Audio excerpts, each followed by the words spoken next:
நடிகையுடைய இடுப்ப கிள்ளிட்டு சினிமாக்கு டான்ஸ் ஆடிட்டு அங்க இருந்து டைப் அடிச்சு அறிக்கை விடுறீங்க அப்படின்னு சொல்றாரு. இதை போய் சரத்குமார்ட்ட போய் கேட்க வேண்டியதானே அவரு?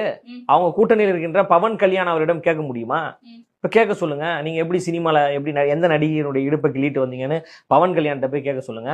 இப்போ உங்க சரத்குமார்ட்ட கேளுங்க. மிட் நைட்ல தானே கட்சியை கழிச்சிட்டு பிஜேபியில வந்து சேர்ந்தாரு. அவர்கிட்ட போய் கேளுங்க அண்ணாமலை அவர்கள்.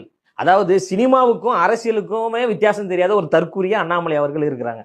அண்ணாமலை என்றாலே தற்கூரி தான், அதுல எந்த மாற்று கருத்துமே கிடையாது. வார்த்தை கிடையாதுங்க. அவரு வந்து இடுப்ப கிள்றது ஒருமையில பேசுறதெல்லாம் பேசுறாருல, அப்ப அவர் என்ன வேணாலும் பேசலாமா? எங்க கட்சியினுடைய தலைவருங்க, பல கோடி மக்கள் கொண்டாடக்கூடிய எங்க தலைவரை ஒருமையில பேசுறது, அவதூறா பேசுறது, ஆபாசமா பேசுகின்ற பொழுது நீ யாராவனா இருந்துட்டு போ, நீ எவ்வளவு பெரிய ஆளாவனா இருந்துட்டு போ. ஒரு மாணவி வந்து தற்கொலை செய்யறாங்க. அந்த தற்கொலைக்கு காரணம் வந்து அவங்க சித்தியினுடைய கொடுமையாலும் அந்த விடுதியினுடைய வார்டனுடைய கொடுமையாலும் தற்கொலை செய்திருக்காங்க. அதை எப்படி மாத்தினார் தெரியுமா அந்த அண்ணாமலை அவர்கள்?